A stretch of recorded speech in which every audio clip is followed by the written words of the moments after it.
What the heck is philosophical asceticism?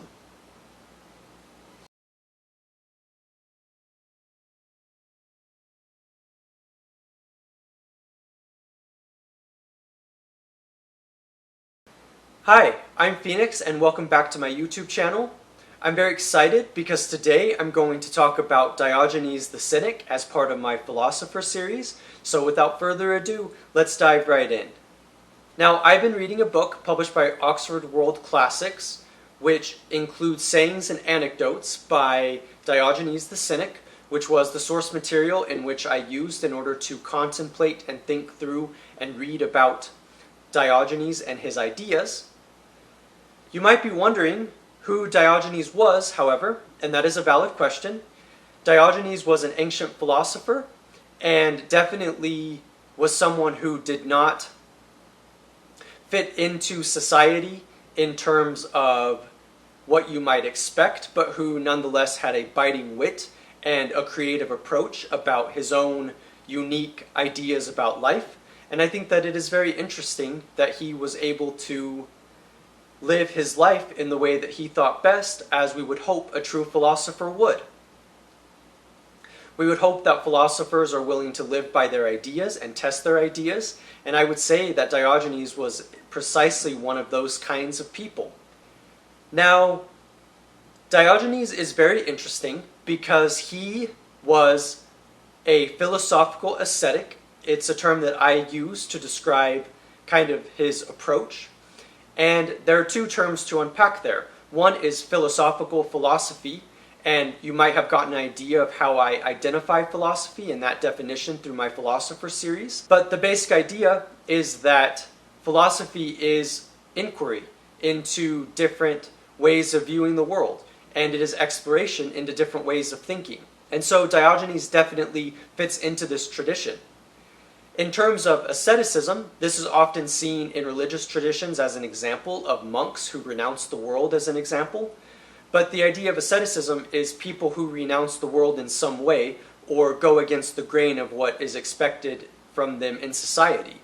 And so philosophical asceticism is a very interesting term to use, and I think that it defines Diogenes to a T, because Diogenes was a person through his philosophy, through his biting wit, through his sarcasm, through his curiosity and exploration, was someone who definitely went against culture and went against society and civilization by doing his own thinking.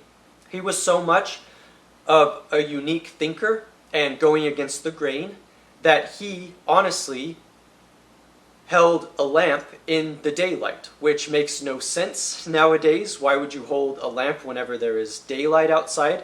But it's because, as Diogenes says, he was looking for a man, he was looking for an honest man, he was looking for someone who was willing to engage with him and engage with his philosophical viewpoint. Now, the philosophical asceticism is very important.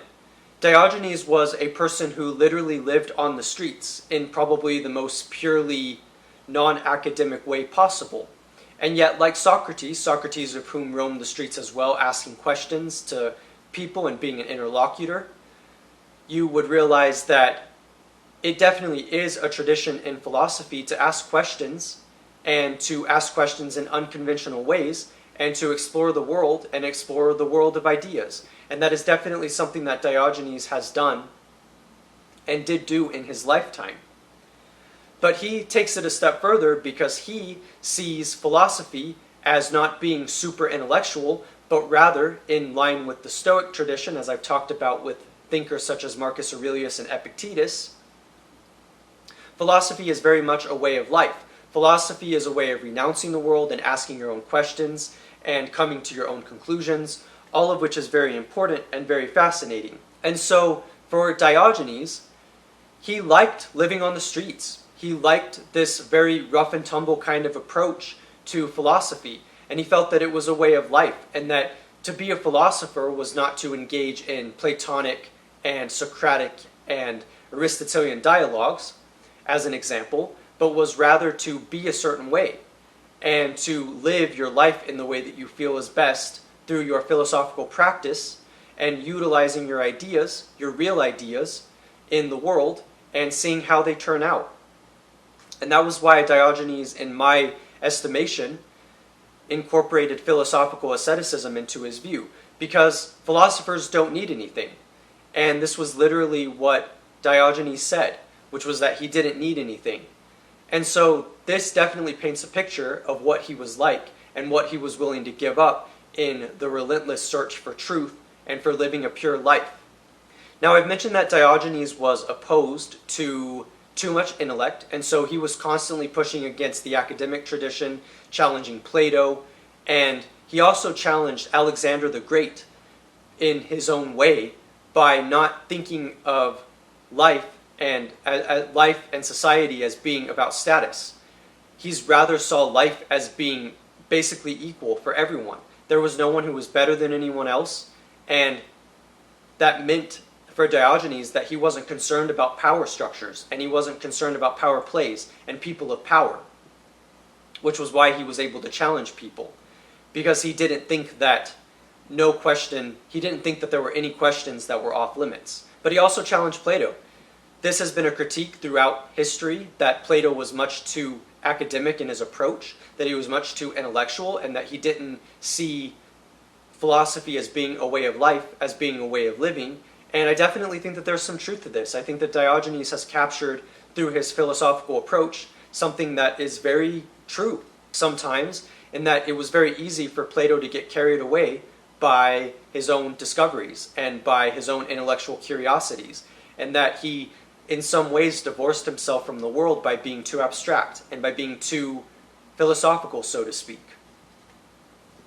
And so, as you know from seeing my Philosopher series, I very much like the different perspectives in philosophy and definitely see this as a very interesting dialectic. At what point should we engage in abstract thinking, and at what point should we just act in the world and be who we are and use our ideas in the immediate realm? There is an interesting way in which Diogenes was in line with the Stoics and definitely inspired the Stoics, and part of that was because he did think that ethics was extremely important. He thought that it was important that you understand morality, that it wasn't just about exploration, and literally exploration of the physical world, such as we saw with the pre-Socratics. It was literally about finding a way to live. And for Diogenes, this is very much linked up with his idea of what it means to be human, of what it means to be ascetic, and to decide your own life, and to live your life and live those ethical principles, which is very similar as an example to Epictetus. Now, one thing that I think makes Diogenes interesting is the idea that he wasn't popular. Plato didn't like him, other philosophers didn't like him, people on the streets didn't like him, because he often challenged people. He often would challenge their views. And people don't usually like this when you do this, and yet it is such a pure expression of that search for truth, of the search for meaning, and the search for living a good life. And I think all of those are very important things to consider.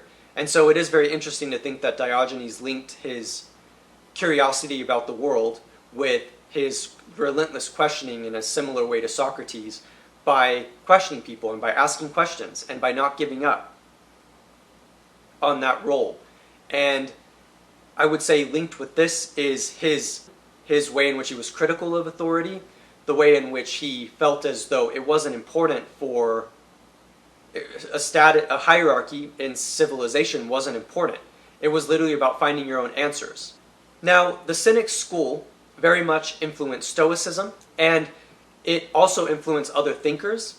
And the Cynics at large saw this as a larger movement to reject comforts, to be ascetic, to sell their goods, to get rid of their money, and to literally wander the streets.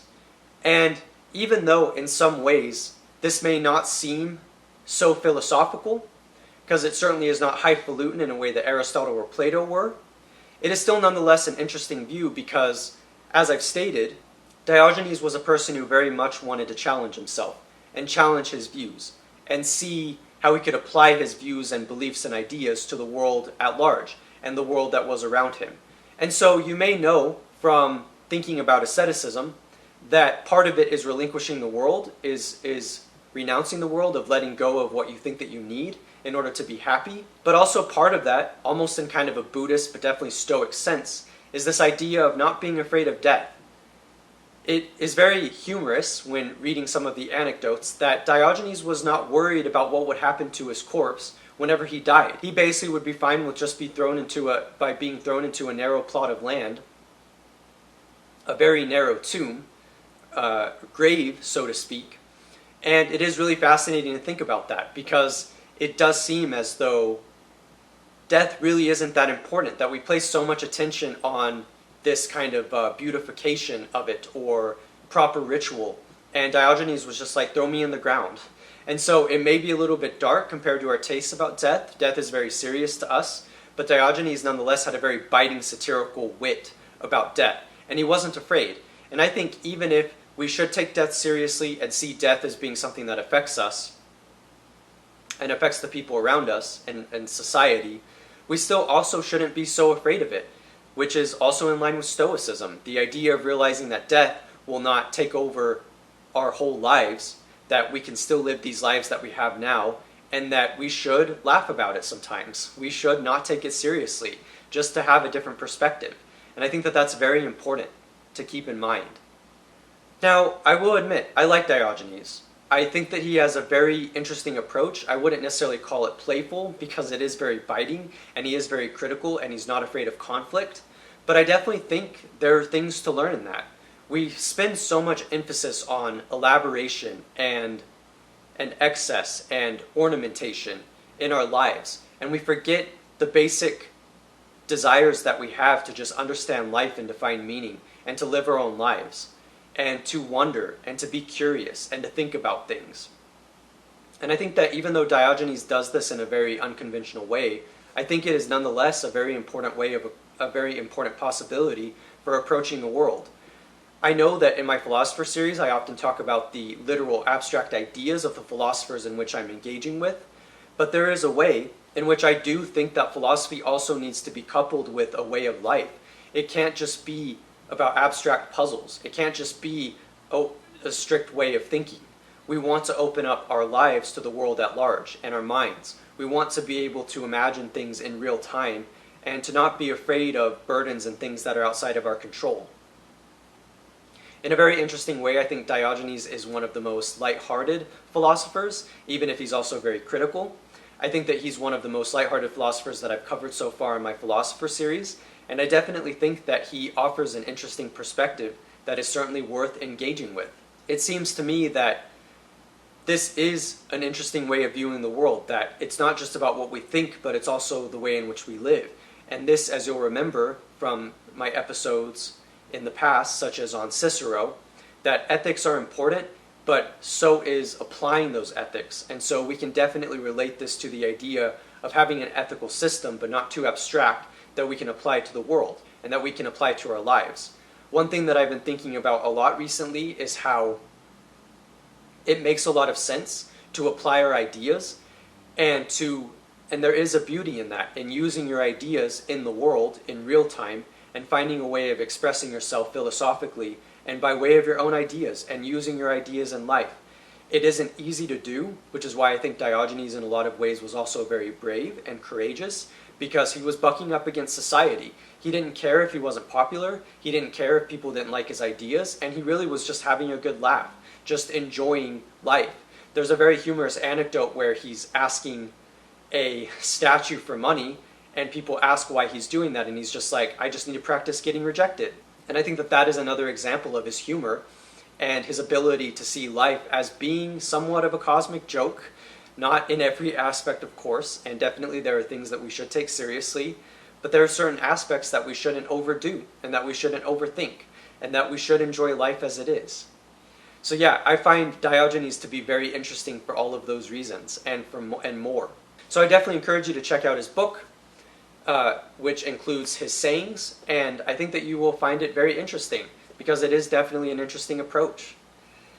I'm Phoenix, and thank you for watching this video on Diogenes. I definitely encourage you to check out my other videos in my Philosopher series. And yeah, I'm very excited that I was able to make this video today.